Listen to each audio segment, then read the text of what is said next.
আসসালামু আলাইকুম। আমি doctor Sagar Dutta, medical officer, department of cardiology.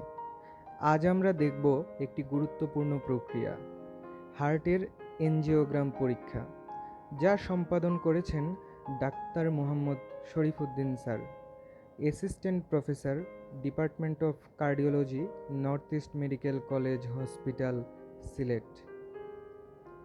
Coronary angiogram হল হৃদযন্ত্রের রক্তনালীগুলোর সংকুচন বা ব্লকেজ নির্ণয়ের একটি আধুনিক ও নিরাপদ পদ্ধতি। এটি সাধারণত পায়ের বা হাতের রক্তনালীর মাধ্যমে সম্পন্ন করা হয়। আজকের এই প্রক্রিয়াটি সম্পন্ন করা হচ্ছে ডান হাতের রক্তনালীর মাধ্যমে।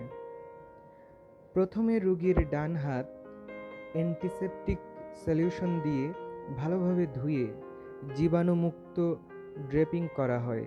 এরপর রাইট রেডিয়াল আর্টারি বা ডান হাতের একটি প্রধান ধমনীর অঞ্চলে লোকাল অ্যানেস্থেসিয়া দেওয়া হয়, যাতে রোগী ব্যথা অনুভব না করেন।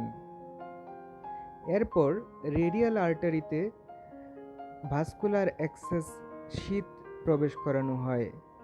এই অ্যাক্সেস শীথ এর মাধ্যমে ক্যাথেটার হার্টের রক্তনালীগুলিতে পৌঁছে দেওয়া হয়। ক্যাথেটারের মাধ্যমে কন্ট্রাস্ট ডাই, স্যালাইন এবং প্রয়োজনীয় অনুযায়ী মেডিসিন প্রয়োগ করা হয়। কন্ট্রাস্ট ডাই এক্স-রে স্ক্রিনে রক্তপ্রবাহকে দৃশ্যমান করে তোলে, ফলে স্পষ্টভাবে বোঝা যায় কোন ধমনীতে ব্লক আছে, কত শতাংশ ব্লক রয়েছে এবং কোন ধমনী ইন্টারভেনশন বা রিং পরানো প্রয়োজন। এই ফলাফলের ভিত্তিতে চিকিৎসক সিদ্ধান্ত নেন রোগীর জন্য ঔষধ, এনজিওপ্লাস্টি বা স্টেন্টিং বা রিং পরানো বা বাইপাস সার্জারি প্রয়োজন কি না। রেডিয়াল অ্যাপ্রোচ বা হাত দিয়ে এনজিওগ্রাম সাধারণত রোগীর জন্য অধিক আরামদায়ক, কম জটিলতা সম্পন্ন এবং দ্রুত পুনরুদ্ধার নিশ্চিত করে। করোনারি এনজিওগ্রাম সাধারণত 15 থেকে 20 মিনিট সময় নেয় এবং অধিকাংশ রোগী একই দিনে বিশ্রাম নিয়ে বাসায় যেতে পারেন। ধন্যবাদ সবাইকে।